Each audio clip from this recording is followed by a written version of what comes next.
வணக்கம். வாழ்க வளமுடன். தமிழ் ஆனந்த யோகம் மூலமாக இந்த இனிய மாலை போதலே உங்களோடு சிறப்பான ஒரு தலைப்பு, சித்தர்களுடைய தொன்று தொட்ட ஒரு பெருமைக்குரிய விஷயங்களை, முன்னோர்கள் அதையெல்லாம் எவ்வாறு வாழ்க்கைக்கு உகந்த வகையிலே கொடுத்திருக்கிறார்கள், அதனை ஆய்வு செய்து அருட்தந்தை மகரிஷி அவர்கள் எவ்வாறு பயிற்சி முறைகளாக நமக்கு வழங்கியிருக்கிறார்கள், அந்த வகையில நாம் எவ்வளவு சிறப்பான ஒரு உன்னதமான இந்த பேருண்மைகளை அறிந்து கொள்வதற்காக நாம் வேற்றுமை உடையவர்களாக இருக்கிறோம் என்பது குறித்து இன்றைய தலைப்பு நமக்கு சீரிய சிந்தனை விருந்தாக அமைந்திருக்கிறது. அன்பு உள்ளங்களே, அழகாக மகரிஷி அவர்கள் சொல்லுவார், புலன் வழி உயிராற்றல் செலவழிவதே இன்பம் என உணர் மயக்கம் என்று சொல்லுவார். என்ன அர்த்தம்? நம்முடைய பருவுடலில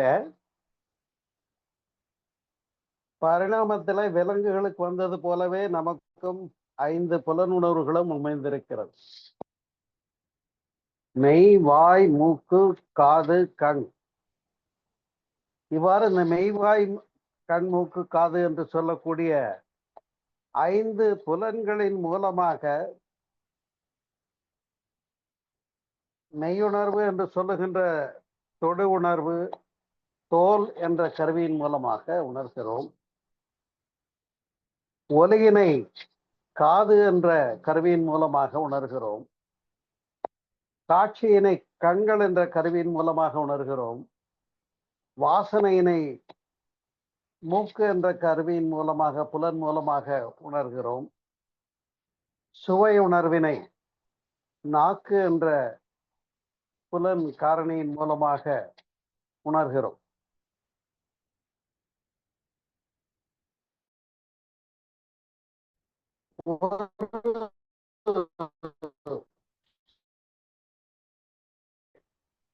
ஆழ்ந்த யோசனையில அமர்ந்திருக்கிறார்.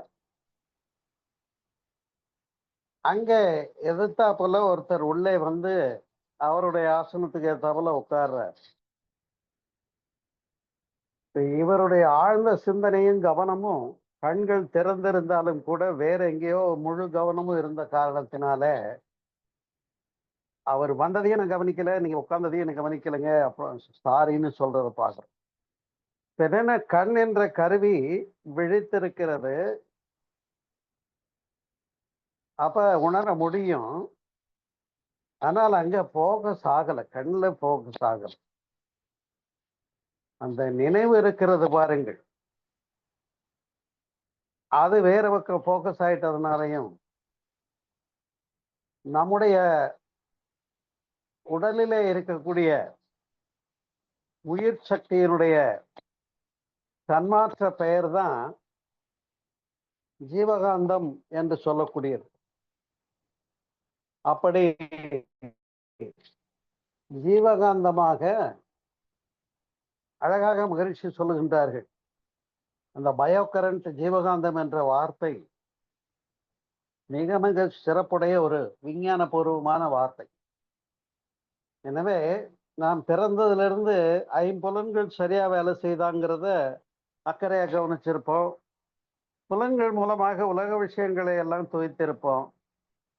ஆனால் அது பற்றி நாம் அறிந்திருக்கவில்லை, ஆய்வு மேற்கொள்ளவில்லை. அந்த ஆய்வுகளை முந்தையோர்கள் கண்டார்கள். அதைதான் மகரிஷி சொல்றாங்க, புலன் வழி உயிராற்றல் செலவழிவதே இன்பம் என உணர் மயக்கம் என்று சொல்லுகிறார்.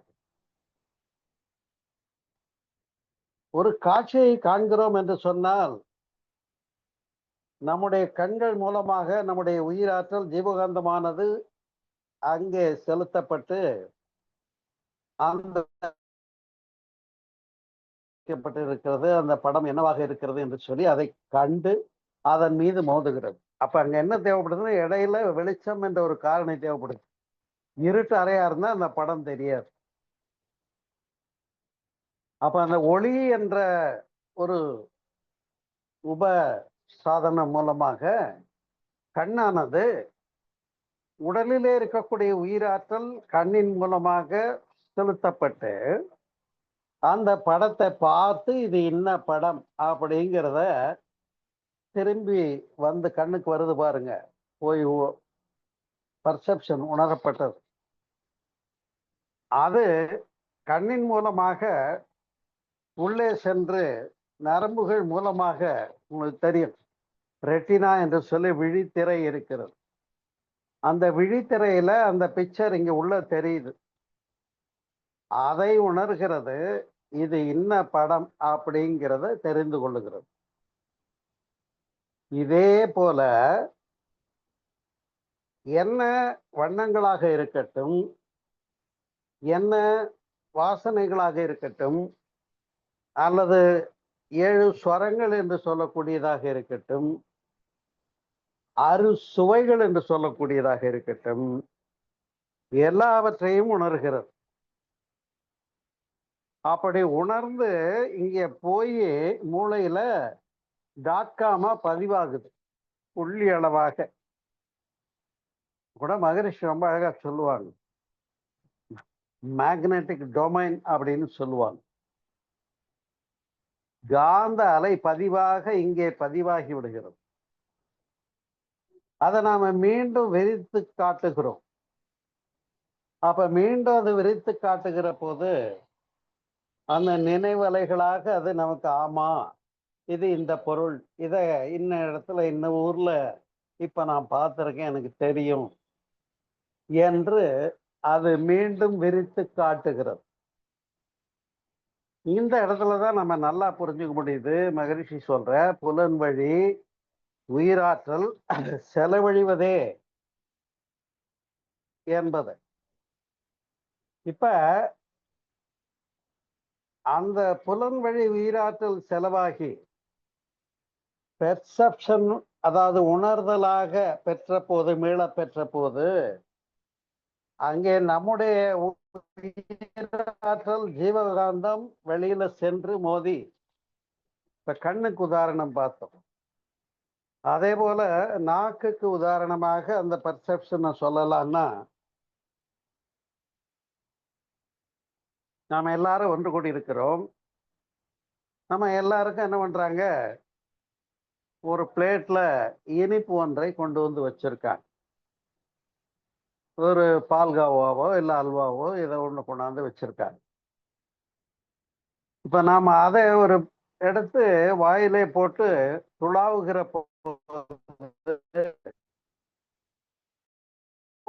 இனிப்பு, அதுல ஒரு 10 யூனிட் அளவுக்கு சர்க்கரை இருக்குன்னு வைங்க. அதை உணரக்கூடிய அளவுக்கு நம்முடைய உடலில் இருக்கக்கூடிய ஜீவகாந்தம் எழுச்சி பெற்று நாக்கு என்ற கருவியின் மூலமாக அங்க ப்ரொஜெக்ஷன் ஆகி அதை உணருது. அதுக்கு முந்தி தாழ்வாக இருந்தது, சமநிலையில இருந்தது. ஒரு விள்ளல் எடுத்த அந்த இனிப்பை வாயில போட்டு அதை சுவைத்து நாக்கினால் துளாவி அமைகின்ற போது நம்முடைய ஜீவகாந்தம் அங்க எழுச்சி பெற்று அதை பர்செப்ஷன் உணர்ந்தது, நல்லா இருக்குன்னு சாப்பிட்டோம். ஸ்வீட்டுக்கு அப்புறம் காரம் தானே கொடுக்கணும். ஆனா என்ன பண்ணிடுறாங்க, அவங்க காஃபியை கொண்டாந்து கொடுத்துட்டாங்க. இப்ப நம்ம காஃபி எடுத்து சாப்பிட்றோம்னு வச்சுக்கோங்க. காஃபி எடுத்து சாப்பிடும்போது அதுல சர்க்கரை போட்டிருக்கு, ஆனா 1 யூனிட் அல்லது 2 யூனிட் அளவுக்கு தான் சர்க்கரை போட்டிருக்கு. இப்ப நாம மூஞ்சி சுழிச்சுக்கிட்டு என்ன சொல்றோம், காஃபியில சர்க்கரை பத்தலைங்கன்றோம். அடாடா கொஞ்சம் இருங்க வர்றேன்னு இப்ப இடையில தரப்பட வேண்டிய காரத்தையும் கொண்டு வந்து கொடுத்தாச்சு. இந்த காரம் சாப்பிடும்போது இங்க 10 யூனிட் அளவுக்கு எழுச்சி பெற்றது பாருங்க, நாக்கில சுவை உணர்வு, ஜீவகாந்த எழுச்சி, அது சமன் பெறுகிறது காரம் சாப்பிட்ட போது. இப்ப காஃபி சாப்பிடுங்கன்றாங்க. காஃபி சாப்பிட்டா என்ன ஆகுது, காஃபியில சர்க்கரை இப்ப கரெக்டா தான் இருக்குன்னு புரியுது.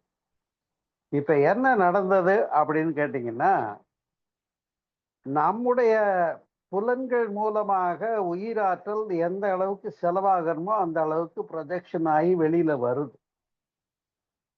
அன்பு உள்ளங்களே,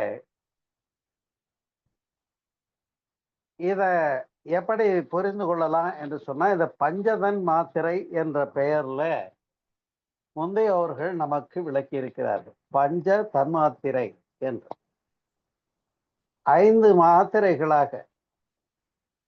அப்படி பஞ்சதன் மாத்திரை என்ற அளவில ஐம்புலன்கள் மூலமாக உணரப்படுகின்ற எழுச்சி. அப்ப இந்த வித்தியாசம் அதை துய்ப்பதற்கான உடல்ல உள்ள உயிராற்றலே உடல் முழுவதும் இருக்கக்கூடிய உயிரணுக்கள் செல்கள்ல அந்த ததும்பி இருக்கிற வைப்ரேஷன், ஜீவகாந்தம், பயோ கரண்ட் என்று சொல்லக்கூடியது. இதுதான் ப்ரொஜெக்ஷன் ஆச்சு, உணரப்பட்டது, குறைந்து இருக்குது. குறைந்து இருக்கிறதுனால ஜீவகாந்தம் யார் ஒருவருக்கு ரொம்ப குறைஞ்சிருக்கோ, மினிமம் கிரிட்டிக்கல் லெவலுக்கும் கீழே குறைந்து இருக்குதோ, அவருக்கு உடம்பு சரியில்லை, நோயுற்று இருக்கிறார். அப்ப இங்க எழுச்சி பெற்ற இல்லை. அவர் என்ன சொல்றாரு, நீங்க எவ்வளவு எனக்கு பிடிச்ச ஒரு உணவை இங்க கொண்டு வந்து டேபிள்ல வச்சு சாப்பிடுங்கன்னு சொன்னாலும், அது கல்யாண விருந்து சாப்பாடு, ஸ்பெஷல் மீல்ஸே சாப்பிட்டாலும் என்னால இப்ப சாப்பிட முடியாது. எனக்கு உடம்பு சரியில்லை, ஜுரம், காய்ச்சலா இருக்கு, எதை வாயில போட்டாலும் கசக்குதுங்கன்றார். இப்ப பாருங்க, உடல்ல இருக்கக்கூடிய ஜீவகாந்த சக்தி தேவையான அளவு இருந்துச்சுன்னா அதை தூக்கிறதுல தவறு இல்லை, முரண்பாடு இல்லை. அந்த மினிமம் கிரிட்டிக்கல் லெவல்னு ஒண்ணு வேணுமில்ல, அதுக்கும் குறைந்து இருந்தா நோயுற்ற நபராகிறார். அப்ப நோயாளிக்கு நாம் எவ்வளவு அருமையான சுவையான உணவை கொடுத்தாலும் அது இன்பமாக இல்லை. நீங்க எதை வேணாலும் கொடுங்க, எனக்கு இப்போதைக்கு கொஞ்சம் ரசஞ்சோறு கொடுங்க போதும் வாய்க்கு அப்படின்னு சொல்ற காட்சியை பாருங்க. இதுதான் நம்ம புலன்கள்ல நம்முடைய உயிராற்றல். அதுவே நாம் அறிவோம், உயிராற்றல் தான் அலையாக உடம்பு முழுவதும் செல்கள்ல உணரப்படுகின்ற நிலையை அழகான ஒரு நித்தியானந்த தவமாக நடத்தினார்கள் அம்மையார். அதுல முடிக்கும் போது என்ன சொன்னாங்க, உடல்ல நல்ல அந்த ததும்பி நிற்கிற ஜீவகாந்தத்தை உணர பண்ணினார்கள், சிறப்பாக நடத்தினார்கள். அவ்வாறு நாம உள்ள கவனிக்க தவறி விடுகிற போது தெரியல, ஓ ஜீவகாந்தம்னு ஒண்ணு இருக்கான்னு புதுசா பாடம் கேட்டுக்கிறோம். இன்னொரு உதாரணம் சொல்லுவோம். இப்ப தொலைக்காட்சி பெட்டி டிவி இருக்கு. அந்த டிவியில செய்தி வாசிச்சுட்டு இருக்காங்க, நாம் அதனை பார்த்து கொண்டிருக்கிறோம். தொடர்ந்து போயிட்டே இருக்கு, டக்குன்னு மின்சாரம் தடைபட்டது, டிவி எடுபடலை, காட்சி தெரியல. ஆனா இதுவரையில நாம அப்படியே பார்த்துக்கிட்டு இருந்துட்டு அதே பழக்கத்துக்கு பார்த்துக்கிட்டு இருந்தோம்னு வைங்க, என்ன தெரியும், அங்க அந்த செய்தி வாசிப்பாளர் அளவுக்கு ஒரு வெள்ளை வடிவம் தெரியும் இல்லையா? இப்ப அதுதான் என்ன அப்படின்னு கேட்டா, நம்முடைய கண் மூலமாக அங்க ப்ரொஜெக்ஷன் ஆன ஜீவகாந்தம் அங்க இது வரைக்கும் போய் அந்த காட்சியை முட்டி மோதி உணர்ந்து பெர்செப்ஷன் ஆயிட்டு இருந்ததனுடைய லிங்க் அது இப்ப அங்க ஒரு நெகட்டிவா தெரியும். புரிகிறதா? இதுதான் நம்ம கிட்ட ஆற்றல் இருக்குங்கிறதும், அந்த ஆற்றலை தவத்தின் மூலமாக பெருக்கம் பெறலாம் என்பதையும் எல்லா பெரியவங்களும் பேசியிருக்காங்க, பாடியிருக்காங்க. அதை நம்முடைய அருட்தந்தை மகரிஷி அவர்களோ ஜீவகாந்த பெருக்க பயிற்சிகளாகவும் கொடுத்திருக்கிறார். தவத்தையும் கொடுத்து, தவம் செய்தாலே வீண் செலவை குறைச்சிட்டு டைவர்ஷன் பண்ணிக்கிறோம், அந்த மையங்களை நிற்கும் போது நமக்கு மனம் ஒடுங்குகிறது, ஆற்றல் பெறுகிறது. தவம் செய்தாலே போதுமானது. ஆனால் அதற்கு மேல பாருங்க, தீபாவளி பயிற்சி, கண்ணாடி பயிற்சி போன்றவைகளை நிகழ்த்துகிற போது என்ன நடக்குது அப்படின்னு கேட்டீங்கன்னா, 2 கைகளை எடுத்து இப்படி குறுக்காக வைத்து கண்ணை மூடி கண்ணை பொத்திட்டு உள்ள கவனிக்க சொல்றாங்க பாரு. அது என்னன்னு கேட்டீங்கன்னா, ரீசைக்ளிங் ஆஃப் பயோமேக்னட்டிசம். அப்படியே உள்ள திருப்பி உணர்ந்து உடல் பூரா பரவி கைகளுக்கு வந்து மீண்டும் கண்களுக்கு வந்து மீண்டும் உடல் பூரா பரவி மீண்டும் கைக்கு வந்து இங்க கை இப்படியே வச்சிருக்கோம், கண்ணுக்கு வந்து உடலுக்கு வந்து மீண்டும் கைக்கு இப்படி சுழன்று உணர உணர எப்படி ஜெனரேட்டரை ஒரு சுத்தி விடுவாங்க, அந்த கயிறை பிடிச்சி இழுத்து அது ஒரு சுத்தி விட்ட உடனே இந்த ஜெனரேட்டர் நம்ம ரொம்ப அருமையா வேலை செய்ய ஆரம்பிச்சு. அதுக்கப்புறம் ஒன்றும் முயற்சி தேவையில்லை, மின்சாரம் போச்சு, ஜெனரேட்டரை சுத்தி விட்டாச்சு. இப்ப தடையின்றி மின்சாரம் அதுல இருந்து கிடைக்கிறது போல இங்க வண்டியை தள்ளி விடணும், வண்டியில விஷயம் இருக்குங்கிறது தெரியணும். அதுதான் பெரியவங்க பஞ்ச தன் மாத்திரை என்று சொன்னார்கள். 5 புலன்கள் மூலமாக உயிராற்றல் வெளியில வர்றதையும் நாம உணர்றதையும். நான் முதல்ல ஒரு உதாரணம் சொன்னேன் இல்லையா, அவர் வந்தாரு, இங்கதான் உட்கார்ந்தாரு, நான் கண்ணு திறந்துதான் இருக்கு, நான் வேற ஏதோ நான் ஸ்பீச் கொடுத்துட்டு இருக்கேன், இல்ல வேற கவனமா இருக்கேன், அவர் வந்ததே தெரியல. வாங்க வாங்க, நீ வந்ததே நான் பார்க்கவே இல்லைங்கிறேன். நான் கண்ணு திறந்துதான் இருந்தது, அவர் அங்கதான் எத்தாப்புலதான் உள்ள வந்தாரு, ஆனா தெரியலையேன்னு சொல்றோம். என்ன காரணம்? அப்ப கண் திறந்திருந்தாலும் கண்ணின் மூலமாக உயிராற்றல் ஜீவகாந்தம் ப்ரொஜெக்ஷன் ஆகி அந்த பர்செப்ஷன் ஆகல. அதனாலதான் இவன் நான் பார்க்கலங்க, சாரி, வாங்க உட்காருங்க, எப்போ வந்தீங்க அப்படின்னு அப்புறம் பேசிட்டோம்.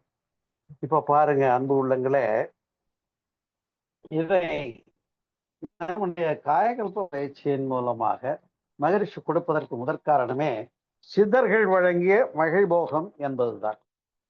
இதுல நான் முன் சொன்னது போல இப்ப போகம் என்றால் என்ன? போகம் என்றால் துய்த்தல் என்று பொருள். துய்த்தல். ஆமா, இப்ப இங்க ஒரு பத்தி ஏற்றி வச்சிருக்காங்க, அதை இயல்பாக காற்றின் மூலமாக எனக்கு வந்து சேருது. அது நல்லா இருக்கே வாசனை, இந்த பத்தி எங்க வாங்குனீங்க அப்படின்னு நான் அந்த மூச்சினாலே உணர்ந்து சொல்லுகிறேன். இது துய்த்தல். கண்ணின் மூலமாக, காதின் மூலமாக, நாக்கின் மூலமாக அப்ப துய்ப்பு என்பதை அறிந்திருக்கிறோம், ஒன்றும் தெரியாதவங்க இல்லை. ஆனா அதுல அளவு முறை வேண்டும், சரியா? அந்த அளவு எப்படி இருக்கணும்னு சொன்னா ஒரு அழகான உதாரணம் சொல்லலாம். நீங்க ஜாலியா நம்ம பேசிட்டு இருப்போம், இப்போ சொல்லுவாங்க, அப்படியே கொஞ்சம் முதுகு சொரிஞ்சு விடுன்னு கேட்டானா, சொரிஞ்சு விட்டோடனே சுகமா இருக்கு, அப்படியே கொஞ்சம் வடக்க தெற்கால மேல கீழேன்னு சொல்லி கரெக்டா சொரிஞ்சு விட சூப்பரா இருந்தது, சுகமா இருந்ததுன்னு நான் என்ன சொல்றான், அடாடா சுகம் எங்க இருக்குன்னு கேட்டா சொரிகிறதுல இருக்கு சுகம்னு சொன்னானா. அந்த சொரிஞ்சு விட்டவங்களுக்கு கடுப்பாய் போச்சு.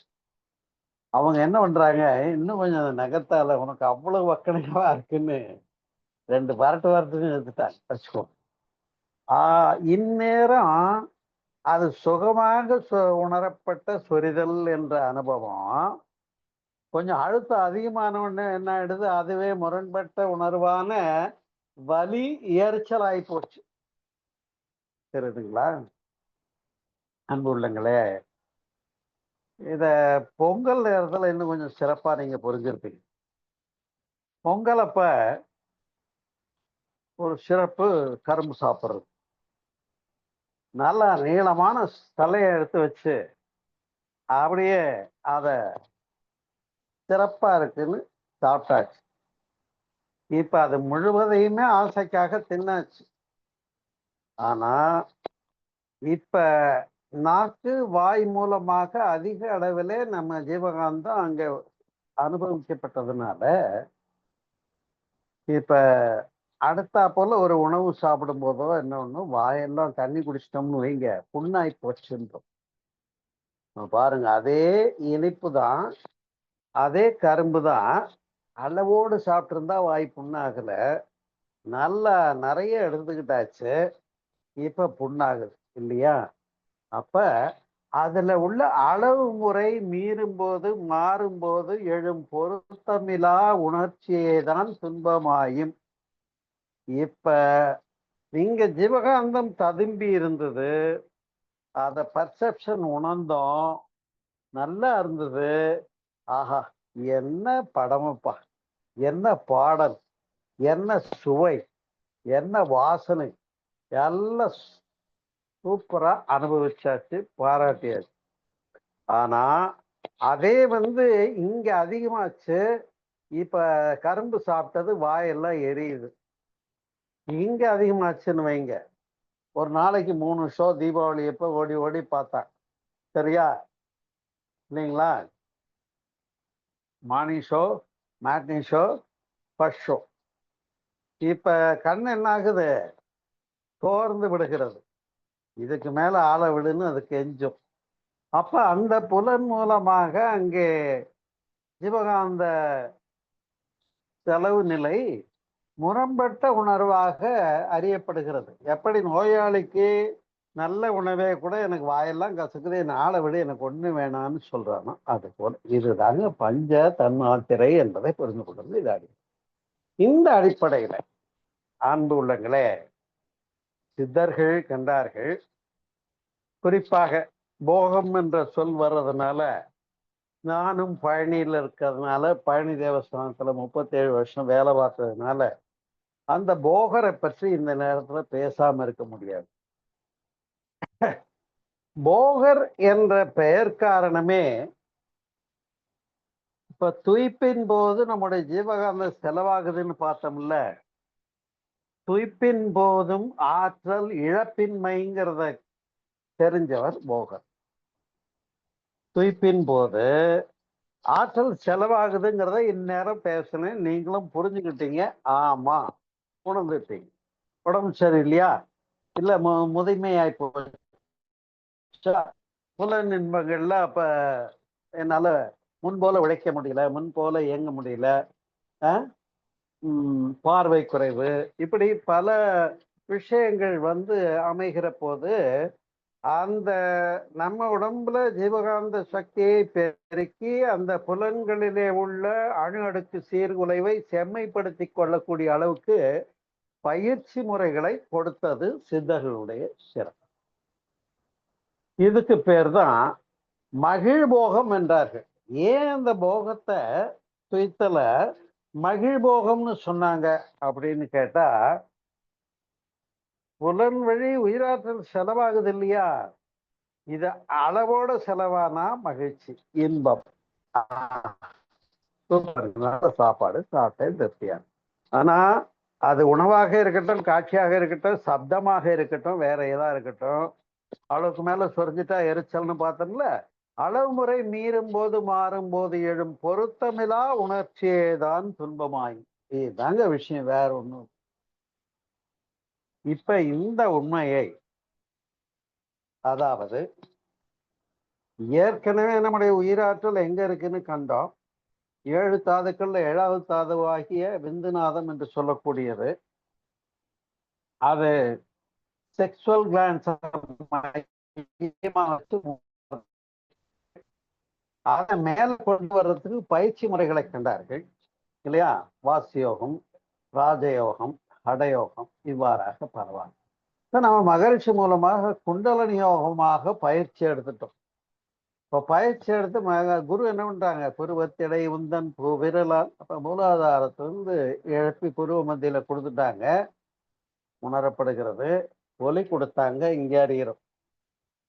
சுவை கொடுத்தாங்க, இங்க உணர்றோம். பார்வை கொடுத்தாங்க, இங்க உணர்றோம்.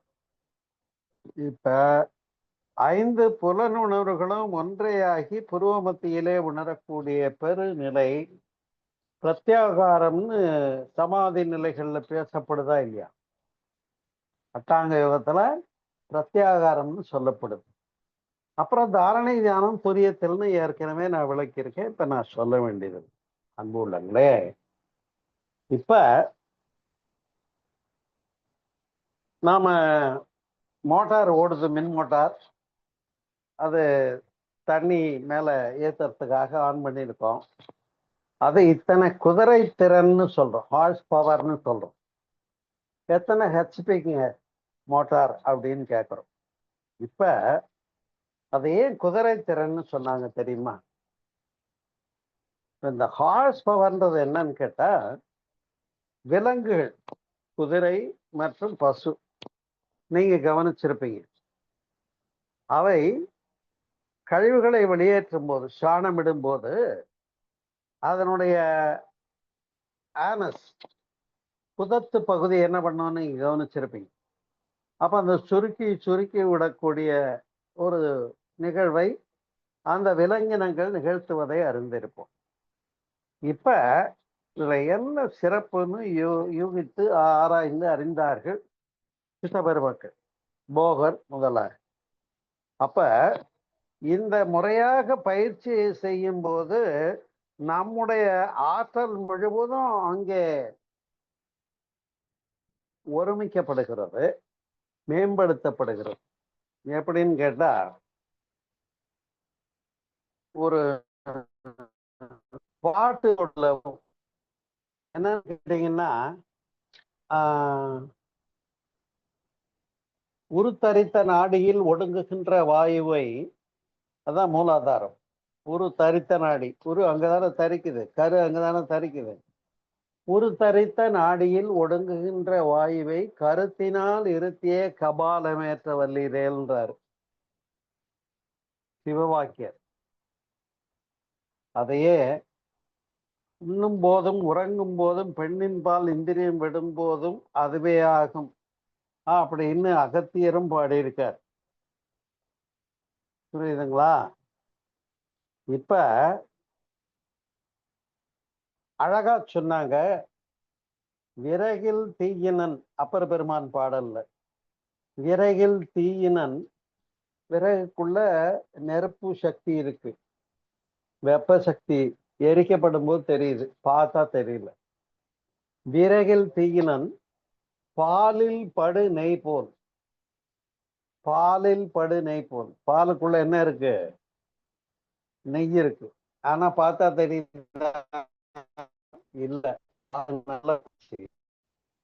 பதமாக அதை புறகூத்தி மறுநாள் அதை எடுத்து தயிர் கடைஞ்சு அதுல திரண்டுற வெண்ணெய் எடுத்து உருக்குனா நெய் வருது. இப்ப பால், தயிர், வெண்ணெய், நெய், 4 தன்மாற்றம் ஒரே எனர்ஜி தான், ஒரே பால் தான் ஏற்படுது இல்லையா? அதை தான் இந்த கவியில சொல்றாங்க. விறகில் தீயினன் பாலில் படு நெய் போல் மறைய நின்றுளன் மாமணி சோதியன் உறவு கோல் நட்டு உணர்வு கயிற்றினால் முருக வாங்கி கடைய முன்னிற்குமே. எப்படி அந்த தயிர் கடையும் போது அந்த கயிறை சரு சருன்னு இழுத்து இழுத்து அந்த மத்து திரும்ப திரும்ப ரொட்டேட் ஆகி தயிர்ல இருந்து அந்த ததும்பி வெண்ணெய் திரண்டு வருது, தாழியில வெண்ணெய் திரண்டு வருதோ, அதை பாலில் படு நெய் போல் மறைய நின்றுடன் யாரு? மாமணி சோதியின் இறைவன் நம்முள்ளே உணர்வு கயிற்றினால் முருக வாங்கி கடைய முன்னிற்குமே என்பதுதான் காயகல்ப பயிற்சி. இப்ப இந்த பாட்டு அப்பர் பெருமான் பாடினதுக்கு அன்னைக்கு நாம அர்த்தம் தெரியல. வேதாதிரி மகரிஷி தான் மற்ற நாடுகளுக்கெல்லாம் போன போது ஜப்பான், எகிப்து போன்ற நாடுகளில் போய் அங்கே சீனா இன்னும் பல தொன்று தொட்ட முறைகளோட ஒத்து நோக்கி, போகர் பெருமானும் உங்களுக்கு தெரியும், மக்கா, மதினா, ரோமாபுரி, சீனா ஆகிய நாடுகளுக்கு ககன மார்க்கமா போனார்னு அறியப்படுகிறோம் இல்லையா? ஏன்னா அவர் அதுக்குரிய நூல்கள்லாம் எழுதியிருக்காரு, அந்த ஆற்றல் பெற்று இருந்தாரு சித்தர்கள்ன்றதை அறிகிறோம். அப்ப அதை தான் அட்டமா சித்திகள், அனிமா லகிமா கரிமான்னு சொல்றோம். அப்ப இங்க இருந்து அவங்க ககன மார்க்கமா போறதுக்கு தெரிஞ்சிருந்தாங்க. எப்படி அந்த அவ்வளவு பெரிய ஆற்றல் கிடைச்சது? இப்ப யோகா பண்ணி எனக்கு அந்த ஆற்றல் வருமான்னு நமக்கும் அந்த ஆசை வருதா இல்லையா? ஒரு தம்பி அப்படித்தான் கேட்டார், நீ முதல்ல இங்க சாதிக்க வேண்டியதை பாருப்பா, அப்புறம் அதுக்கு மேல சாதிக்கிறது அப்புறம் பார்த்துக்கலாம்னு சொல்லிட்டேன். புரியுதுங்களா? ஏன்னா அவங்க நான் நோட்டமே வந்து இதுல வந்து ஏதாவது சித்துக்கள் கிடைக்குமா? நான் ஏதாவது மிராக்கிள்ஸ் பண்ண முடியுமான்னா, இந்த மிராக்கிள்ஸ் பண்ண வேண்டாம், அதை ஃபாலோ பண்ண வேண்டாம்னு ரமணரும் பேசிட்டாங்க, ராமகிருஷ்ண பரமஹம்சரும் பேசிட்டாங்க. எத்தனையோ பெரியவங்க சொன்னாலும், நம்ம ஆளுக்கு அங்கதான் ஆசை விட மாட்டேங்குது. புரியுதுங்களா? அதனால இங்க நம்ம கிட்ட இருக்கிற அந்த ஜீவகாந்த எழுச்சி ஆற்றல் குறைபாட்டை பற்றி சொல்லும்போது, ஆன முதலில் அதிகம் செலவானால்ன்றாங்க அவையார். ஆன முதலில் இங்க இருக்கிற ஜீவகாந்த லெவல் ஒண்ணு இருக்குன்னு சொன்னாலே மினிமம் கிரிட்டிக்கல் லெவல் குறையக்கூடாதுன்னு சொன்னோம் இல்லையா? அது மீறிருந்தா இவனால சும்மா இருக்க முடியாது. ஏதாவது செய்யணும் போல இருக்கான், எங்க எனர்ஜெட்டிக்கா இருக்கான், சுறுசுறுப்பா இருக்கான், ஏதாவது பண்ணிட்டே இருக்கான். இப்ப பசங்க இருக்காங்க, அந்த பசங்க வந்து அவங்க முன்னாடி சின்ன பிள்ளைகளா தான் இருக்காங்க. ஆனா அவங்களுக்கு 5 அடி ஆளுக்குள்ள 5.5 அடி ஆளுக்குள்ள ஒரு வெலாசிட்டி ஆஃப் ஜீவகாந்தம் இருக்கிறதுனால தான் அதுங்க அவ்வளவு சேட்டை பண்ணுது. அப்ப தாங்க முடியலையே இந்த பிள்ளைங்க பண்ற தொந்தரவுன்னு நம்ம சொல்றோம்ல. அப்ப அததான் இந்த கவியில சொல்றாங்க. ஆன முதலில் அதிகம் செலவானால் மானமழிந்து மதிகட்டு போன திசை எல்லாருக்கும் கள்ளனாய் ஏழ்பிறப்பும் தீயனாய் என்று ஔவையாரும் பாடுறாரு. இதுதான் இங்க முக்கியமான விஷயம். எனவே இத ஃபீட்பேக் மெக்கானிசம்னு பேருங்க. ஃபீட்பேக் மெக்கானிசம்னா மூலாதாரத்துல இருந்து மேல கொண்டு வந்து ஒன்றுவது மாத்திரம் தானே யோகாவில். ஒன்று ஒடுங்கு, லயம்படு, ஒன்றி நில்லு, நுணுகிப்போ, இன்னும் நுணுகு, இன்னும் நுணுகுன்னு சொல்லி கடைசியில என்ன ஆகுது? ஒண்ணுமில்லாம போறது துரியாத்துல தெரிந்து கொள்ளுது. ஆனால் இப்ப அவ்வாறு தவம் செய்ய செய்ய நம்முடைய மையங்கள்ல இருந்து நல்ல இயங்கி அப்ப ஆகினை விசுத்தி ஆகினை துரியம் வச்சுக்கோங்களேன். நல்ல ஜீவகாந்த பெருக்கம் ஏற்பட்டிருக்குன்னா அப்ப அவங்க கிட்ட இருந்த அந்த தேஜஸ் ஓஜஸ் என்ற சக்திகள் வெளிப்படும் இல்லையா? சொல்லுவோம், முகத்தை பார்த்தா ஆளு கருப்பா இருந்தாலும் கலையா இருக்காருன்னப்பா அப்படின்னு சொல்லுவாங்க பேச்சுல. அப்ப அந்த முகக்கலைங்கிறது என்ன? அதுதான் முகப்பொலிவு, வசீகரம் என்று பெயர். பகவான் ரமணரை பார்த்தா பார்த்துட்டே இருக்கலாம் போல இருக்கும். அந்த அளவுக்கு உங்க கண்கள் மூலமாக எல்லாரையும் ஈர்த்து அந்த நயன தீட்சை கிடைச்சதுங்கிறத நம்ம அறியப்படுகிறோம் இல்லையா? அப்ப எல்லா மகான்கள்கிட்டையும் அந்த தேஜஸ் இருக்கு, காந்த சக்தி இருக்கு. அததான் சூரிய காந்தின்னு சொல்றோம். சூரியன் எப்படி பிரகாசிக்கிறதோ அதுபோல நம்மிடத்துல ஒரு ஆற்றல் பிரகாசிக்க முடியும். சில பேர் இருப்பான், பேசித்தான் இருப்பான், சிரிக்க மறந்து போயிடும். சில பேர் இருப்பான், கண்ணுல உயிரே இருக்காது. அதாவது பேசும்போது உள்ள கான்டாக்ட் இருக்கு பாருங்க. நம்ம யாரை பார்த்து பேசுறோமோ அவங்களுடைய வலது கண்ணை பார்த்து பேசணும். இதுல என்னன்னா நம்முடைய பர்சனாலிட்டி ஆளுமை அவங்க மேல வேலை செய்யும். அப்ப நம்ம சொன்னதை அவங்க ஈஸியா ஏத்துக்குவாங்க. இதுதான் ஒரு தனிச்சிறப்பு. புரிகிறதா? அப்ப இந்த பயோகரண்ட நல்ல முறையில ஃபீட்பேக் மெக்கானிசம்னு அது திரும்ப திரும்ப மூலாதாரம் உச்சி டு உடம்பு பூரா இதை இயக்கிறது தானே ஓஜஸ் மூச்சு என்று அறிந்திருக்கிறோம். இப்ப நரம்பூக்கத்தை விலங்கினங்களிலிருந்து கண்டு கொண்டார்கள். அதுக்கு பேரு நரம்பூக்கம் அல்லது அஸ்வினி முத்திரை என்று அஸ்வினா குதிரை. குதிரை திறன்னு முதலே நான் பேசணும்ல, கனெக்ட் பண்ணிக்கணும் நீங்க தான் டக்குன்னு. அப்ப அந்த ஹார்ஸ் பவர், அவ்வளவு பவர் குதிரைக்கு எப்படி கிடைக்குதுன்னா அந்த நரம்பூக்கம் செய்ய செய்ய செய்ய செய்ய ஆற்றல் குவிக்கப்படுகிறது. அப்ப ஓடும்போது புஷ்பேக் கிடைக்குது, எனர்ஜி கிடைக்குது. அதே போலத்தான் அந்த ஆற்றலை வந்து ஒன்றி மையங்கள்ல நின்று தியானம் செய்ய சொல்லி புத்தருடைய விபாஷனாவில் அதை விட அநியாயம்னு வச்சுக்கோங்க. ஏன்னா அங்க போயிட்டா 10 நாளைக்கும் நீ போயிருக்கீங்க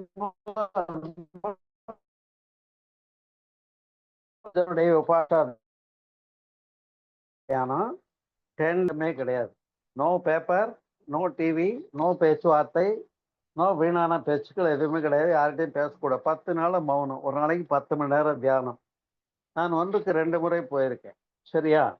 அதுல என்ன ஆகிறோம்னா அந்த எனர்ஜி அவ்வளவு குவிக்கப்பட்டதை 10 நாள்ல பாதி 5 நாள் வரைக்கும் பின்னி எடுத்துருவாங்க. சில பேர் பாதியோட ஒடியாந்தவங்கலாம் உண்டு. எனக்குமே ரொம்ப முட்டி இடுப்பெல்லாம் வலியாச்சு. அப்புறம் கேட்டு சேர் வாங்கிட்டேன். கீழேயும் சேரையுமா உட்கார்றதுக்கு மட்டும் அனுமதி கொடுத்தாங்க. அப்புறம் கடைசி 5வது நாள் விபாஷனா கொடுக்குறப்ப அந்த எப்படி நித்யானந்த தவத்துல உள்ள எஃபெக்ட் இல்ல விபாஷனாவில் உள்ள எஃபெக்ட் நித்யானந்த தவத்துல உண்டு. சரியா? ரெண்டும் ஒண்ணுதான். ஆக மொத்தத்துல நம்ம கிட்ட இருக்க ஜீவகாந்த சக்தியை நாமே உணராம இருக்கிறதுனாலையும் நம்ம செல்கள்ல அந்த ஆற்றல் ததும்பி இருக்கிறதையும் தெரியாததுனாலையும் மகிழ்போகம் என்று சித்தர்கள் சொன்ன உண்மை, அதாவது துய்ப்பின் போதும் ஆற்றல் இழப்பின்மை என்பது நமக்கு தெரியாமலே போச்சு.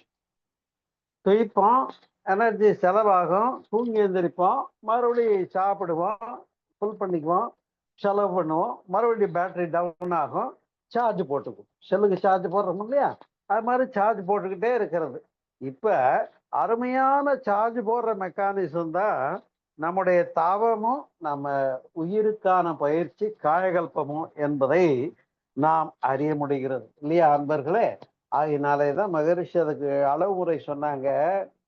உணவு, உழைப்பு, உறக்கம், உடல் உறவு, எண்ணம், இந்த 5லயும் அளவோடு இருக்கணும்னு சொன்னாங்க. என்ன சொன்னாங்க?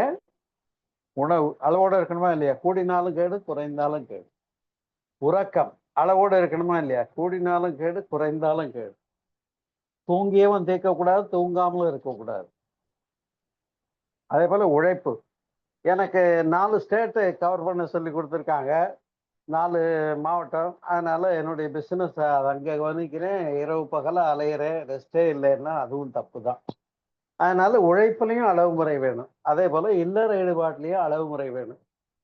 அது மாதம் இருமுறை மாதரை புணர்தல்னு பெரியவங்க பேசியிருக்காங்க. இதெல்லாம் இன்னைக்கு அடுத்த தலைமுறைக்கு சென்று சேர வேண்டிய அருமையான கருத்துக்கள். அதையெல்லாம் நான் என்னுடைய பெண்மை மனிதத்தின் முழுமை என்ற நூலில் விரிவாக எழுதியிருக்கேன்.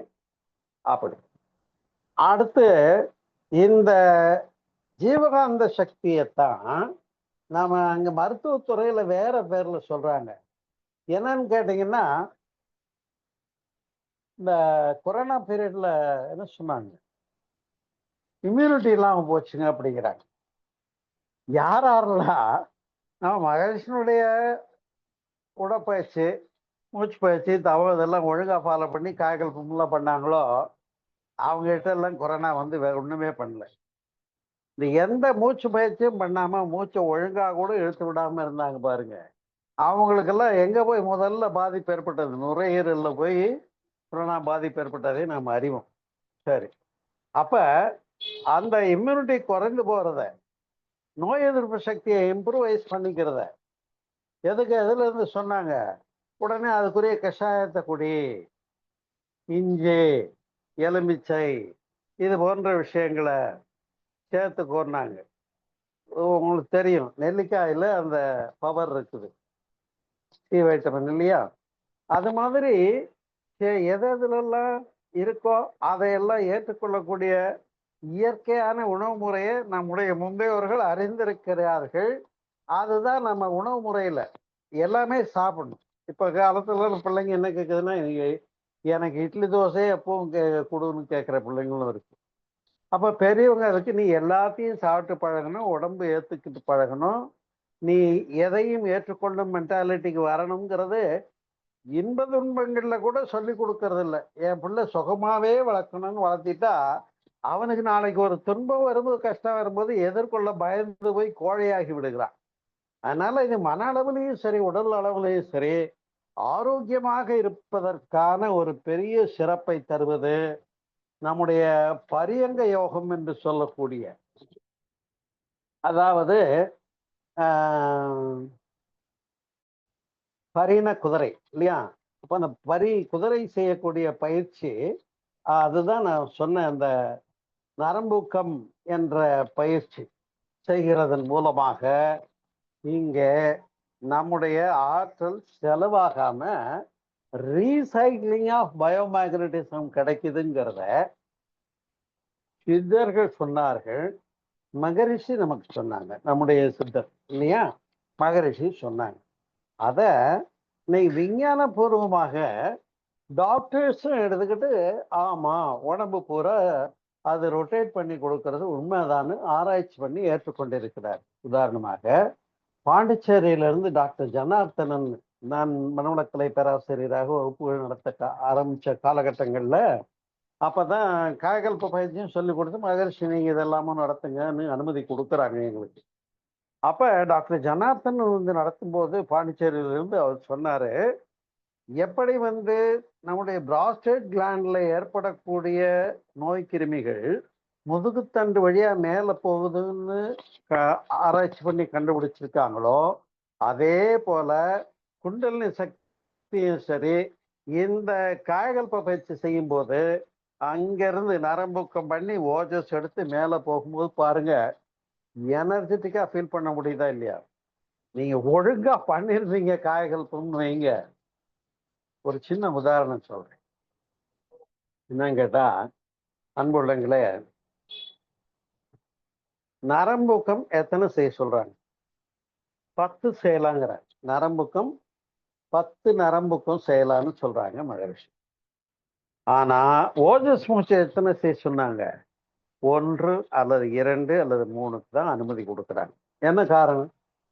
அந்த ஓஜஸ் மூச்சுங்கிறது அப்படி முருக வாங்கி கடைய முன்னின்ற அந்த பயோகரண ஜீவகாந்தத்தினுடைய ததும்பி நிற்கக்கூடிய ஆற்றலை அப்படியே மேல கொண்டு உச்சி கொடுத்து உடம்பு பூரா கொடுக்கும்போது உடம்புல வெப்ப சக்தி அதிகமாகுது. அப்போ ஓஜஸ் மூச்சு போட்டா வெப்பம் அதிகமாகுதுன்னு எத்தனை பேரு 3 போடாம 2 போடுறீங்க, 1 போடுறீங்க, நீங்க செஞ்சிருப்பீங்க. அப்ப காயகல்ப பயிற்சியில ஓஜஸ் மூச்சு அதிக எண்ணிக்கை போட்டா என்ன ஆகுது? இது நீங்க செய்து பார்த்தது உங்களுக்கே தெரியும். ஓஜஸ் மூச்சு அதிகம் போட்டா ஹீட் அதிகமாகுது, உங்களுக்கு பாதிப்பு ஏற்படுது.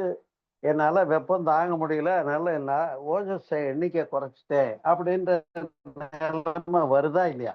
இதுல இருந்து என்ன தெரிஞ்சுக்கணும்னா, சித்தர்களுடைய மகிழ்போகம் மூலமாகத்தான் இந்த காயகல்ப பயிற்சியில இன்னும் சொல்ல போனா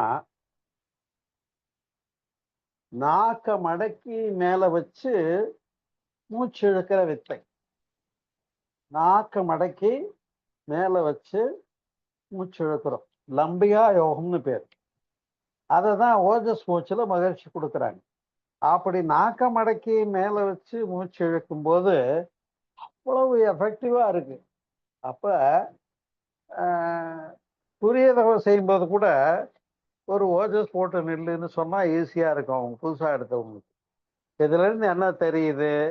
இங்க இருக்கிற பினியல் கிளாண்டு வேலை செய்யறதுக்கு இந்த காயகல்ப பயிற்சியும் சித்தர்களுடைய லம்பிகா யோகமும் பாருங்க. அது ஒரு கவியில சொல்லுவாங்க, கல்லினுள் தேரைக்கும் கருப்பை உயிருக்கும் ஆற்றலை தருவது யார் அப்படின்னு வருது ஒரு பாட்டு. கல்லினுள் தேரை, அதாவது பாறையை உடைச்சா சமயத்துல அதுக்குள்ளார தேரை இருக்கு, அறிந்திருப்பீங்க. அப்ப அந்த தேரை எப்படி உணவு இல்லாம அதுக்குள்ள இருக்கு? தவளையினுடைய நாக்கு கவனிச்சிருப்பீங்க. நமக்கெல்லாம் உள்ள ஒட்டிட்டு வெளியில நீட்டிக்கிட்டு இருக்கோம் அப்படி இல்லையா?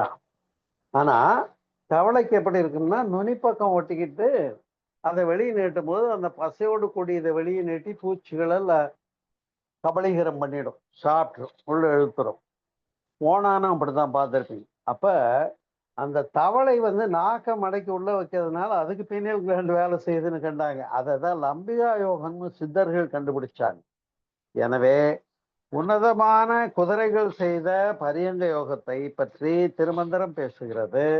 உன்னதமான லம்பிகா யோகத்தை பற்றி அறிந்தார்கள் சித்தர்கள், மகரிஷி சொல்லி கொடுத்தாங்க. ஆனா இவ்வளவு சிறப்பான பயிற்சியை பாருங்க, கத்துக்கிட்டு எத்தனை பேர் ஒழுங்கா செய்யாம தெரிஞ்சுக்கிட்டு இருக்கீங்கன்னு எனக்கு தெரியும். சரியா? அதனால தெரிஞ்சுக்கிறதுல பிரயோஜனம் இல்லை, ஒழுங்கா செய்யுங்க. நோய் அணுகாது, ஜீவகாந்த பெருக்கம் நல்லா கிடைக்கும், இம்யூனிட்டி கிடைக்கும். நோய் எதிர்ப்பு சக்தி இம்யூனிட்டி குறைஞ்சு போச்சுன்னு தானே அதுக்கப்புறம் ஆஸ்பத்திரியில போய் ஏத்துறாங்க. சரியா? அதுக்கு என்னமோ ஒரு மருந்து இது சொல்லுவாங்க, பேர் எனக்கு ஞாபகம் இல்லை, அந்த இம்யூனிட்டியை ரைஸ் பண்றதுக்குரிய மருந்து. அது மாதிரி இங்க நம்ம உடம்புல அதை உணர்கின்ற பழக்கமே இல்லாம ஏதோ திங்கிறோம், புலன் அனுபவிக்கிறோம், வாழறோம், தூங்கி எழுந்திருக்கிறோம், சுத்தி வந்துகிட்டு இருக்கோம். இந்த மாதிரி தேமேன்னு வாழற ஆளுகளை எல்லாம் தட்டி எழுப்பி, எப்படி வரலாறு செத்தாரை இங்கு எழுப்பிவிடல் வேண்டும்னு நாம பார்க்க உங்களுக்கே தெரியும். எவ்வளவு பேர் நாட்டுல சுத்திக்கிட்டு இருக்காங்க.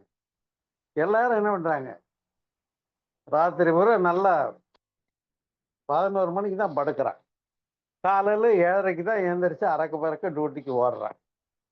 பாருங்க, ஏன் காலையில பிரம்ம முகூர்த்தம்ன்றதே அவனுக்கு தெரியாது, தவம் பண்ணணுங்கிறதே அவனுக்கு தெரியாது, காயகல்பமே தெரியாது, வாக்கிங்கே போறதில்லை, எழுந்திருக்கிறதே தான் 7:30 ஆச்சு. அப்ப இந்த மாதிரி ஆளுங்க என்ன பண்றாங்கன்னா, உழைக்கிறாங்க, தூங்குறாங்க, சாப்பிட்றாங்க, வாழ்க்கையினுடைய வாழ்நாள் போயிட்டு இருக்கு, அவ்வளவுதான். ஜஸ்ட் தே ஆர் லிவிங், உயிரோட வாழ்ந்துட்டு இருக்காங்க. அதுல ஒண்ணும் மாற்றல, உயிரோட தான் இருக்கான். ஆனா வள்ளலார் கோவம் வந்தது, இவன்லாம் நடைப்பிணமா சுத்திக்கிட்டு இருக்காயா, உயிரோட இருந்து பிரயோஜனம், நடைப்பிணம்ட்டாரு. அதனாலதான் செத்தாரை இங்கு எழுப்பிடல் வேண்டும்னு ரொம்ப வருத்தப்பட்டு பேசினாரு. ஆனா அந்த மனுஷங்கிட்ட ஒரு அநியாயம் பண்ணாங்க, உங்களுக்கு தெரியும். செத்த பணம், நீ தான் செத்தாரை எழுப்புறேன்னு பாடி இருக்கல்ல, மரணமில்லா பெருவாழ்வுன்னு சொல்லியிருக்கல்ல, அப்போ இந்த பணத்தெல்லாம் கொண்டாந்து போடுறேன் எங்க சொந்தக்காரன், அப்ப இந்த எல்லாம் இறந்து போயிட்டான், அவனை கொண்டாந்து எழுப்புன்னு கொண்டாந்து போட்டாங்க சார். இப்போ அவருக்கு எவ்வளவு ஒரு வருத்தம் வந்திருக்கும் பாருங்க. நீ முதல்ல வாழ தெரியாம வாழ்ந்துகிட்டு இருக்கேன்றதுக்காக செத்தாரை இங்கு எழுப்பிவிடல் வேண்டும்னு அவர் பாடினா, இது செத்த பணத்தெல்லாம் கொண்டாந்து போட்டு எழுப்ப சொன்னாங்க. இப்ப அந்த மரணமில்லா பெருவாழ்வுங்கிறத என்னன்னு தெரிஞ்சுக்கிட்டீங்களா? வள்ளலார் இவ்வளவு தூரம் சொல்லியிருக்காரு. அதை பற்றி தான் நானுடைய இப்ப போன வெளியீட்டு விழா 22ஆம் தேதி அன்னைக்கு பண்ண வெளியீட்டு விழாவில் அழகான ஒரு நூல் உங்களுக்காக வழங்கியிருக்கேன். உங்களுக்கு தெரியும், அந்த புத்தகம் சிறப்பானது. ஒரு பிறப்புக்கு முன்னும் இறப்புக்கு பின்னும் என்ற நூல்ல எப்படி முந்தையோர்கள் மகர்ஷி போன்றவங்க உயிரை பற்றி விளக்கியிருக்காங்க. வேற எந்த இடத்துலயும் உயிரை பற்றி விளக்கம் கிடையாது. அதே போல அதே மரணமில்லா பெருவாழ்வு அடைய முடியுங்கிறத வள்ளலார் சொல்லியும் நாம இன்னமும் பேச்சுல தான் கேட்டுக்கிட்டு இருக்கோமே தவிர இந்த இடத்துக்கு வந்தமாங்கிறது எனக்கு தெரியல. ஏதோ நம்ம பேராசிரியர் பெருமக்கள் இன்னும் நல்லா ஆழ்ந்து அறிஞ்சவங்க எல்லாம் ப்ராப்பரா பண்ணி அதை உணர்ந்திருப்பீங்க, அது வேற விஷயம். சரி, அப்படி அதே அந்த நல்ல ஒரு மந்திரத்தை சொல்லி, அது மிருத்யுஞ்சய மந்திரம்னு பேருங்க. மிருத்யுன்னா மரணம், மரணத்தை வெல்லும் வழி, அதுதாங்க காயகல்பம், வேற ஒன்றும் இல்லை. சரியா? அதற்கான ஆயத்தத்தையும், எந்த வகையில நாம மரணத்தை மரணம்னா என்ன, அதை எப்படி சந்திக்கிறோம், மரண சந்திக்கும் போது என்ன நடக்குது, அதுல என்ன தப்பா நடந்தா மறுபிறவி தொடருது, மறுபிறவிங்கிறது இல்லாம போகணும்னு எவ்வளவு பெரியவங்க பாடியிருக்காங்க. அப்ப மறுபிறவி இல்லாம போறதுக்கு என்ன செய்யணுங்கிறதெல்லாம் அந்த நூல்ல சொல்லியிருக்கேன். சரியா? அது சிறப்பான ஒரு அருமையான நூல். பிறப்புக்கு முன்னும் இறப்புக்கு பின்னும் இப்பதான் ரிலீஸ் பண்ணோம், நன்மணி ஐயாவும் வந்திருந்தாங்க. நூல் எல்லாரும் வாங்கி பயன்பெறுங்கள். எனவே முந்தையோர்கள் அகத்தவத்தால் முற்றுணர்ந்த போதிலும், நமக்கு எடுத்துரைத்த போதிலும், நாம் அதை என்ன பண்றதில்லை, ஒழுங்கா ஃபாலோ பண்றதில்லை. அப்போ ஒழுங்கா அதை பயன்படுத்தி ஓய்வு பெற முடியும், மேன்மை அடைய முடியும் என்று கூறி, இது சிறப்பான ஒரு விஷயத்தை திருவள்ளுவர் எழுதிய நூல் திருக்குறள்னு தெரிஞ்சிருப்பீங்க. திருக்குறள் மட்டுமல்ல, ஞான வெட்டியான்னு ஒரு புக் எழுதியிருக்காங்க. அந்த திருவள்ளுவர் எழுதின ஞான வெட்டியான் என்ற நூல்ல இதே காயகல்ப பயிற்சியை பற்றியும் வருகிறது என்று அறிவீர்களாக என்று சொல்லி, இவ்வளவு சிறப்புக்குரிய ஒரு பயிற்சி முறைகளை நமக்கெல்லாம் சித்தர்கள் கொடுத்தார்கள். போகர் எப்படி துய்ப்பின் போதும் ஆற்றல் இழப்பின்மை பெற்றிருந்ததுனால்தான் போகும் மேற்கொள்ளுகிற போதும் அங்கே ஆற்றல் இழப்பில்லாம இங்க நிலைப்படுவதை அந்த வித்தை காயகல்ப பயிற்சியாக நமக்கெல்லாம் மகரிஷி அவர்கள் கொடுத்திருக்காங்க. உணர்ந்து செய்யுங்க. எப்படி விபாஷனாவில் அதை உடம்பு பூரா நம்ம உணர முடியும் அப்படிங்கிறதையும் நான் சொன்னேன். சரியா? நம்ம உடம்புல உள்ள செல்கள்ல உள்ள பதிவுகள்லாம் மாற்றம் பெறத நீங்க எப்படி தவம் பண்ணா மாற்றம் பெற முடியும்னு மகரிஷி சொல்லியிருக்காங்க. ஆகினில ஆகாமிய கர்மா மாறும், துரியத்துல சஞ்சித கர்மா மாறும். இந்த 2 பேப்பர் பழவினை புகுவினையை சரி பண்ணாம துரியாதீதமெல்லாம் சும்மா வந்துடாது. என்னமோ கொடுத்துட்டாங்க நானும் வாங்கிட்டேன்னா, ஒரு பழம் கொடுத்து வாழ்த்திட்டாங்க அருட்செல்வர்னு, நாமளும் தின்னுட்டு ஆயிட்டேன், நானும் துரியாதத்துல நின்றுட்டேன்ட்டு நாமளும் துரியாதத்துக்கு போயிட்டு போயிட்டு ட்ரிப் அடிக்கிற துரியாதம் பண்ணிக்கிட்டு இருப்பாங்க. அதெல்லாம் பார்த்துக்கிட்டு இருக்கோம் அந்த வேடிக்கையெல்லாம். அதனால நாம நல்ல தெளிந்த ஞானிகளாக மலர்ந்திருக்கிறோம், மகிழ்ச்சியினுடைய சீடர்களாக மலர்ந்திருக்கிறோம். அதனால நாமெல்லாம் ரொம்ப கொடுத்து வச்சவங்க. அதனால மகான்களுடைய பெருமை சொல்லவும் அரிதே. அதையும் மகரிஷி கூட இருந்து பயிற்சிகள் பெற்றதெல்லாம் நமக்கு பெரிய கிஃப்ட். மகரிஷியுடைய பயிற்சிகள்லாம் ஒழுங்கா ஃபாலோ பண்ணி காயகல்ப பயிற்சி, ஜீவகானந்த பெருக்கம் எல்லாம்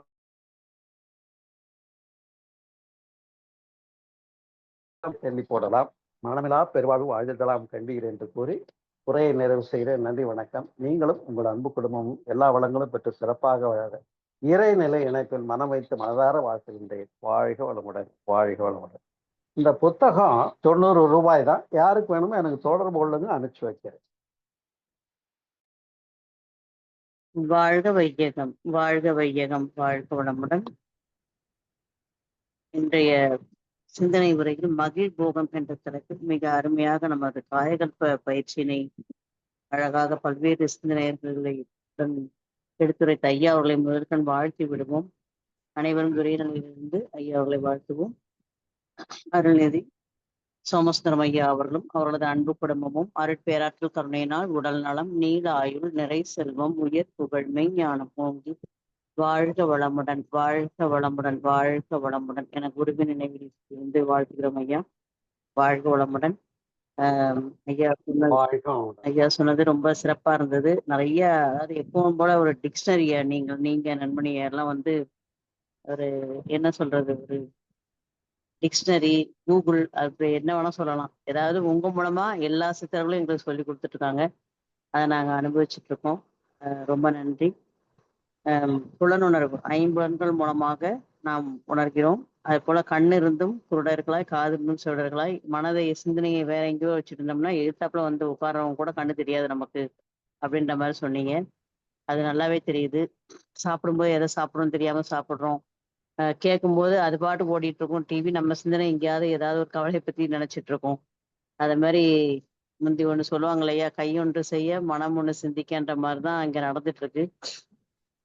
அந்த வண்ணங்கள் எவ்வளவு பேர் டிவி பார்த்துக்கிட்டே சாப்பிடுறாங்க. ஆமா, டிவி இல்லைங்க, செல்ல பார்த்துட்டு ஒரு பக்கம் செல்லு ஒரு பக்கம் டிவி ஓடிட்டு இருக்கும், என்ன சாப்பிடுவாங்க தெரியாது, அப்படி பண்ணிட்டு இருக்காங்க. அது போல அந்த பார்க்கின்ற வண்ணங்கள், வாசனைகள், 7 ஸ்வரங்கள், அறுசுவைகள், இது அத்தனையிலும் செலவாகுது நம்மளுடைய உயிர் சக்தி. அந்த உயிர் சக்தியை எப்படி நம்ம மகரிஷி அவர்கள் எவ்வளவு அழகா, அவ்வளவு அற்புதமா, இவ்வளவு எளிமையா, இவ்வளவு ஈஸியா யாருமே சொல்லிக் கொடுத்துக்க மாட்டாங்க. அவ்வளவு பெரிய ரகசியத்தை இவ்வளவு ஈஸியா சொன்னதுனாலயோ என்னவோ அது வந்து ஒரு சீப்பா போயிடுச்சுன்னு நினைக்கிறேங்க. அதுக்கு ஒரு 1,00,000 ரூபாய் வச்சிருந்தோம்னா விழுந்தடிச்சு ஓடி போய் எல்லாரும் பண்ணிருப்போம் போல இருக்கு. நல்லா சொன்னீங்க, நல்லா சொன்னீங்க. 100 ரூபாய் வாங்கினது தப்பு. ஆமாங்க, கூடவோ 1,00,000 கம்மி. இப்பெல்லாம் லட்சங்கள் ரொம்ப சுலபமா சம்பாதிக்கிறாங்க இல்லையா, அதனால அதிகமா வச்சாதான் வருவாங்க போல இருக்கு. அந்த பெர்செப்ஷன் உணர்தல் ஆகிறதுன்றது ரொம்ப நல்லா இருந்தது.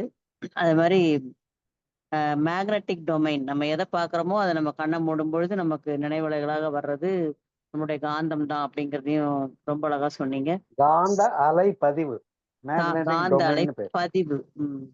சமநிலையில் இருந்த ஆற்றல் ஜீவகாந்தம் டேப் ரெக்கார்டர்ல பதியுதுன்னு சொல்றோம்ல. ஆமாங்கய்யா, அந்த டேப்பை எடுத்து பார்த்தா தெரியுமோ? எடுத்து பார்த்தா அது வெளியில போயிருங்களையா, இருக்கு அதுல அதான் அதுல இருக்கும்.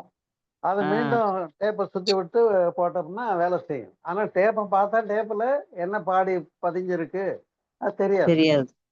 டேப்ல இருக்கிற பதிவு அப்படி கண்ணுக்கு தெரியல, ஆனா காந்த அலை பதிவா இருக்கும். அது போல நமக்கு மூளையில என்ன அலை பதிவா இருக்குங்கிறத மகரிஷி அவ்வளவு அழகா சொல்லியிருக்காங்க பாரு.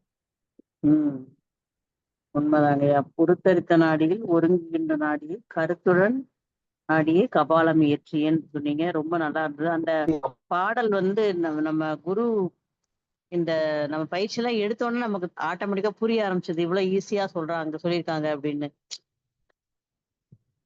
நம்மளுடைய அந்த குண்டலினி சக்தியை தான் நம்ம துரியத்துக்கு ஏற்றதை இவ்வளவு அழகா சொல்லியிருக்காங்க.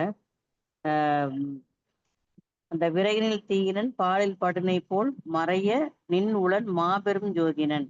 எவ்வளவு அருமையான வார்த்தைகள். மாமணி சோதியன். உம் இந்த வார்த்தைகள்லாம் உங்க மூலமா தாங்க எங்களுக்கு தெரியுது.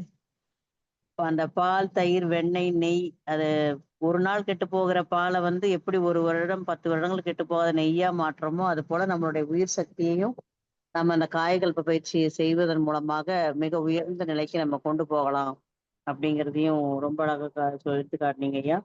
உணர்வு கயிற்றினால் கடைய முன் நிற்குமே, அது ரொம்ப நல்லா இருந்தது இந்த வரிகள்.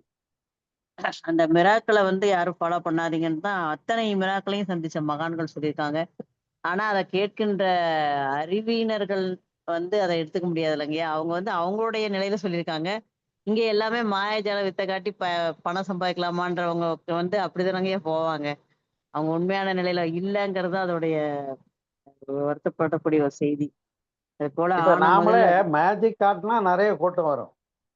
உள்ள விஷயத்த உண்மைதாங்க. மட்டும் இவ்வளவு டெப்தா இவ்வளவு கருத்தோட சொல்லும் போது கூட்டம் வர்றதில்ல பாருங்க. உண்மைக்கு எப்பவுமே மதிப்பு கிடையாதுங்கய்யா இப்ப உள்ள கூட்டத்துல. அதை மதிக்கிறவங்க மதிச்சுதாங்கய்யா இருக்கிறோம். அது போதும் எங்களுக்கு. ஆன அது முதலே நாம அதிகம் செலவானால் மானம் வழிது மதிக்கெட்டு போயிடும். எவ்வளவு அழகான மதிகட்டு போனது. வார்த்தைகள். அடிக்கிற மாதிரி இருக்குது இந்த வார்த்தைகள்லாம். எல்லோருக்கும் கள்ளனாய் ஏழு எல்லாருக்கும் பிறப்புக்கும் கல்லனா ஏழ்பிறப்பும் தீயனாய் பாருங்க. தீயனாய் ஏழு கடுமையா பிறவிக்கும் பேசியிருக்காங்க. தீயனாய். யார் ஔவையார். ஔவையார். பகவான் ரமணர் அவருடைய நயன தீட்சையினாலேயே நம்ம எல்லாருக்கும் அவருடைய அருள் பார்வையை கொடுத்தாங்க அப்படிங்கிறது ஒரு சிறப்பு. அந்த தேஜஸ் ஓஜஸ் சக்திகள் வெளிப்படும் வசீகரம், முகவசியம் ஜெகவசியம் சொல்றது ரொம்ப சிறப்பு தாங்கய்யா. அது அதை நம்ம வந்து எப்படி சொல்றோம்னா, முக்கியமா தீட்சை கொடுக்கறதுக்கு வந்து ரொம்ப உதவும் அப்படின்னு சொன்னீங்க. ஏற்கனவே ஒரு தடவை சொல்லியிருக்கீங்க. நம்மளுடைய ஆற்றலை அதிகப்படுத்தினால்தான் நாம பாதுகாப்பா இருக்க முடியுன்றதையும் உங்களுடைய உரைகள்ல கேட்டிருக்கோம். அது ரொம்ப உண்மை. அந்த வலது கண்ணை பார்த்து பேசணுங்கிறது புதுசுங்கய்யா எங்களுக்கு. அது எதனாலங்க அந்த வலது கண்ணை பார்த்து பேசணும்? வலச்சுற்று வலச்சுற்று அமையும். அப்ப அங்க பெர்செப்ஷன் வாங்கிக்கும். அவங்களுக்கு வலச்சுற்று. நம்ம ஓகே வலது ஓகே. கண்ணுல இருந்து அவங்க வலது கண்ணை பார்த்து பேசுனா அவங்களுக்கு வலச்சுற்று ஏற்படும். நாம சொல்றதை அவங்க எடுத்துக்குவாங்க. அதான் பர்சனாலிட்டி டெவலப்மெண்ட். கவனிப்பாங்க. நம்ம இந்த குழந்தைங்களுக்கு இதை ஃபாலோ பண்ணலாம். சொல் பேச்சு கேட்கவே மாட்டேங்கிறாங்கன்னு சொல்லுவோம்ல, அப்ப இதை ஃபாலோ பண்ணலாம்ல. அவங்களையும் ஃபாலோ பண்ண சொல்லி சொல்லி கொடுங்க. ஆஹ் குழந்தைகளையும் நீ அடுத்தவங்களை பார்த்து பேசினா வாயை பார்த்து பேசாத, கண்ணை பார்த்து பேசுன்னு சொல்லி கொடுங்க. முக்கியமான ஒரு கம்ப்ளைண்டே பிள்ளைங்க பேசி கேட்க மாட்டேங்கிறாங்க அப்படிங்கிறதுதான். நல்லா இருந்ததுங்கய்யா. அது போல 5 அளவு முறை வேணும் அப்படின்னு சொல்லியிருக்கீங்க. மகரிஷி சொல்றாரு எதுவுமே கிடையாது அப்படிங்கறத உங்களுடைய இந்த அரை மணி நேர பேச்சிலேயே திரும்ப திரும்ப எங்களுக்கு உணர்த்திட்டு இருக்கீங்க. இந்த நரம்பூக்கம் 10:1 ஓஜஸ். ஐயா எனக்கு அதுல ஒரு தெளிவு வேணும். இப்ப நம்ம ஆரம்ப கட்டத்துல ஒரு 10 வருஷம் 10:1 அப்படின்னு போடுறோம். அதுக்கப்புறம் அந்த ஆரம்பத்துல வந்து ஒரு 20:2 அப்படின்லாம் சொல்லியிருக்காங்கல்ல ஐயா, அது எப்படி அது சாத்தியம்? அது எப்படி செய்யறது? 2 தடவை செய்யணுங்களா ஐயா? நான் பண்ணிட்டு இருக்கேன். இல்ல நான் என்ன கேக்குறேன்னா, ஒரு தடவை அதை செஞ்சுட்டு விட்டா திரும்பவும் ஒரு தடவை ஆரம்பிக்கிறோமான்னு கேக்குறேன். இல்ல 10 தடவை நரம்புக்கும் அதை 20 ஆக்குறீங்க, இல்ல 30 40 கூட ஆக்குறீங்கன்னு வச்சுக்கோங்க. சரியா? பண்ணிட்டு நான் 30 பண்ணிட்டு இல்ல 40 பண்ணிட்டு 2 ஓஜஸ் இல்ல 3 ஓஜஸ் போடலாம்.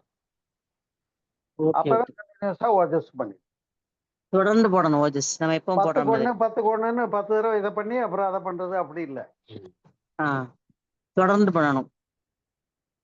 ஆனா நான் கொஞ்சம் செஞ்சு பார்த்தேன் ஆரம்ப கட்டத்துல, நடுவுல ஒரு கட்டத்துல செஞ்சு பார்த்தேன். அது நீங்க சொன்ன மாதிரி அந்த ஹீட்டு வந்து கொஞ்சம் அதிகமாச்சு எனக்கு. ஆனா நல்லா இருந்தது, வித்தியாசம் தெரிஞ்சது. சாப்பிடுற அளவு குறைஞ்சது. அந்த நம்மளுடைய செலவீனம் வந்து குறைஞ்சது நல்லா ஃபீல் பண்ண முடிஞ்சதுங்கய்யா. ஒரு 5 இட்லி சாப்பிட்றதுக்கு 2 இட்லி சாப்பிட்டாலே போதும் அப்படின்ற மாதிரி இருந்தது. இந்த 20:2 நான் பண்ணப்போ நல்ல வித்தியாசம் என்னால ஃபீல் பண்ண முடிஞ்சது. உண்மைதான். நாங்க ஃபாலோ பண்ணிட்டு தாங்க இருக்கோம். மேக்ஸிமம் நாங்க தொடர்ந்து செய்துட்டே இருக்கோம். அது வந்து இப்போ உங்க எல்லாருடைய என்ன சொல்றது? அந்த அறிவுறுத்தல் தொடர்ந்து எங்கள நீங்க கைட் பண்ணிட்டு இருக்கிறதுனாலயே நாங்க அத விடுறது இல்ல. இப்போ சாயங்காலம்லாம் நெறைய பேர் செய்ய ஆரம்பிச்சுன்னு நெனைக்கிறேன். க கருவினில் உயிர். இதுதானங்கய்யா? மறுபடியும் சொல்லுங்க. விட்டு விட்டு கேட்டு சரியா கல்லினுள் கேட்கல. தேரைக்கும் கருவினில் உயிருக்குமா? கருப்பை உயிருக்கும் ஆற்றலை தருவது யார்? ஆற்றலை தருவது. கர்ப்பப்பையில இருக்கிற குழந்தைக்கு எப்படி எனர்ஜி போகுது? தாய்தா சாப்பிடுது இல்ல. ஆமா ஆமா. மறைபொருளா அப்படி சொல்லியிருக்காங்க. கல்லினுள் தேரைக்கும் கருப்பை உயிருக்கும் ஆற்றலை தருவது யார் அப்படிங்கிறது கேள்வி. நன்றிங்க. அது மாதிரி தவளையுடைய அந்த நாக்கை மடக்கி அந்த அது என்ன லம்பிகா யோகம். லம்பிகா யோகம். லம்பிகா யோகமும் ட்ரை பண்ணிருக்கேங்க. பஸ்ல போகும்போது தண்ணி கொண்டு போக மறந்துட்டேன். அந்த லம்பிகா யோகம் பண்ணிட்டே போகும்போது தாகம் எடுக்கல எனக்கு. நிறைய டெஸ்ட் எல்லாம் பண்ணுங்க என் மகரிஷ் சொன்னது. அது உண்மைதான். தாகம் எடுக்காம இருந்தது, பாத்ரூம் வராம இருந்தது. அது நல்ல வித்தியாசம் தெரிஞ்சதுங்க. ஒரு ஆபத் பாந்தவன் மாதிரி நான் யூஸ் பண்ணிக்கிட்டேன் அதை.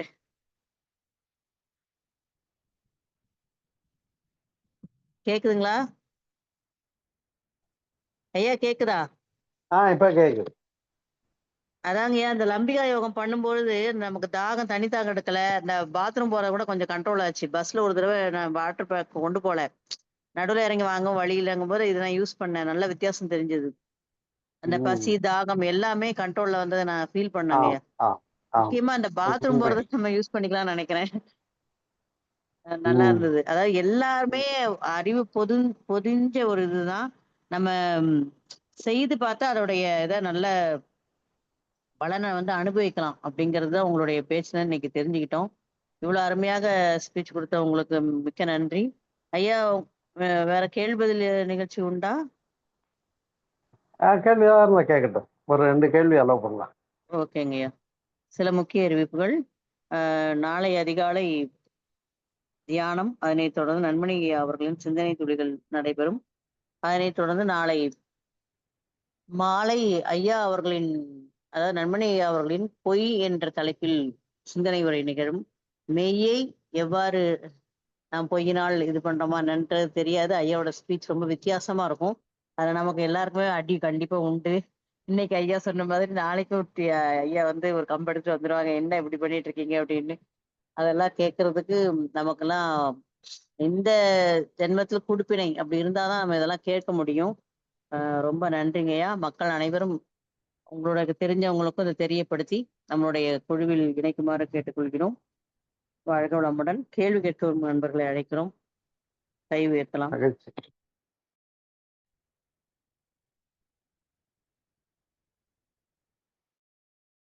மோகனையா வாழ்க வளமுடன். பேசலாம். வாழ்வன் ஐயா. மோகன் பேசுறேன் ஐயா. புதுப்பட்டு ஐயா. கேக்குதுங்களா?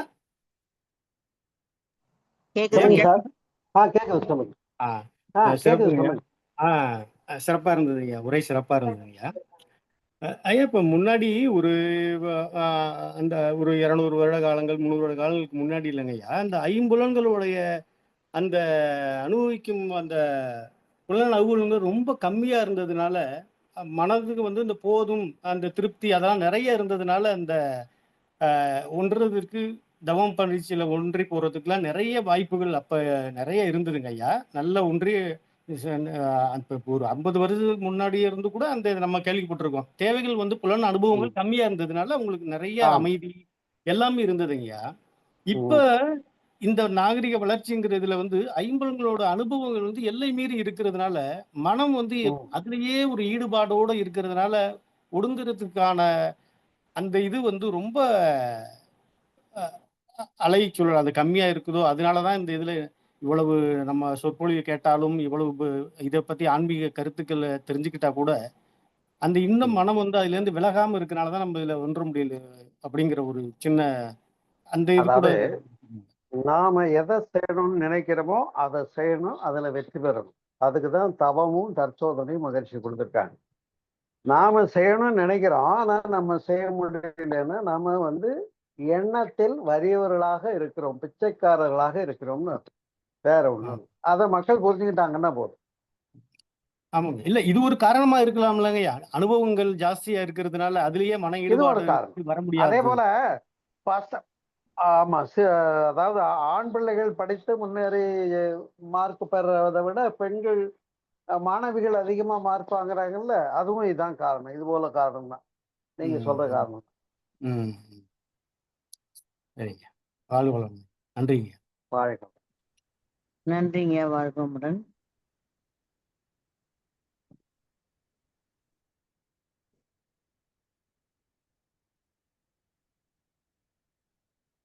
வேற கேள்வி? வேற யாரும் கேள்வி கேட்டா இருந்தா கை வைக்கலாம்.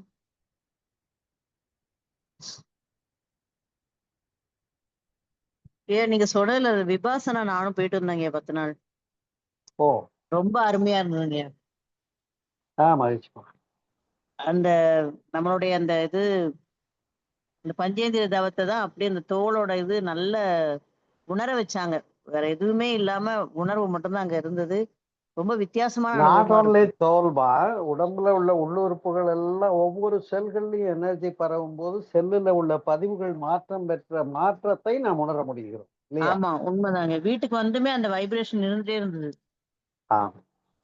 ரொம்ப நிறைய அப்பமே அந்த 25 நூற்றாண்டுக்கு முன்னாடியே அவங்க எவ்வளவு அழகா சொல்லியிருக்காங்க அப்படிங்கறத நினைக்கும் போது ரொம்ப பிரமிப்பா இருந்தது. என்னை பொறுத்தவரையில பல விஷயங்கள் புத்தர்கிட்ட இருந்து மகரிஷி எடுத்து நமக்கு கொடுத்திருக்காங்க. உண்மைதாங்க. இந்த ஆனா மகரிஷி விபாசனாவும் மாதிரி நித்யானந்தமும் ஒண்ணுதான். ஆமா. இல்ல இவ்ளோ கொஞ்சம் இதுல இருந்து வித்தியாசம். எடுத்து அத கலந்து நமக்கு குடுத்துருக்காருன்னா, அது எவ்வளவு பெரிய கிஃப்டடுங்கிறது எனக்கு நான் அங்க இருந்து மகரிஷி ரொம்ப என்ன சொல்றது? நெனச்சு சந்தோஷம் தான் பட்டேன். நமக்கு இவ்ளோ அருமையான ஒரு குரு கிட்ட நம்ம ஆமா. வந்திருக்கோமே அப்படின்னு. நன்றிங்க. அத்துடன் நிறைவு பண்ணிக்கலாமுங்க. நல்லது. வாழ்க. வாழ்க வளமுடன். ஐயாவை மீண்டும் ஒரு முறை வாழ்த்திவிடுவோம். பழனியிலிருந்து சோமசுந்தரம் ஐயா அவர்களும் அவரது அன்பு குடும்பமும் அருட்பேராற்றல் கருணையினால் உடல் நலம், நீள் ஆயுள், நிறை செல்வம், உயர் புகழ், மெய்ஞானம் ஓங்கி வாழ்க வளமுடன், வாழ்க வளமுடன், வாழ்க வளமுடன். ஐயா தங்களது அருட்தொண்டு சிறப்பாக இருக்கிறது. பல்லாண்டு காலம் வாழ்ந்து எங்கள் அனைவருக்கும் தர வேண்டும் என்று வேண்டி கேட்டுக்கொள்கிறோம். வாழ்க வளமுடன் ஐயா. நன்றி. கலந்து கொண்ட அன்பர்கள் அனைவருக்கும் நன்றி. உலகநல வாழ்த்து பாடும் அன்பர்களை அழைக்கிறோம்.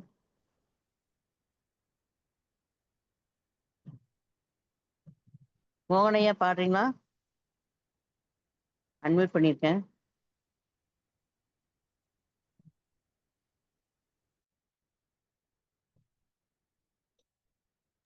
ஹலோ, கேக்குதுங்களாம்மா? ஐயா பாடுறீங்களா? பாடுறேம்மா. பாடுங்க. உலக நல வாழ்த்து.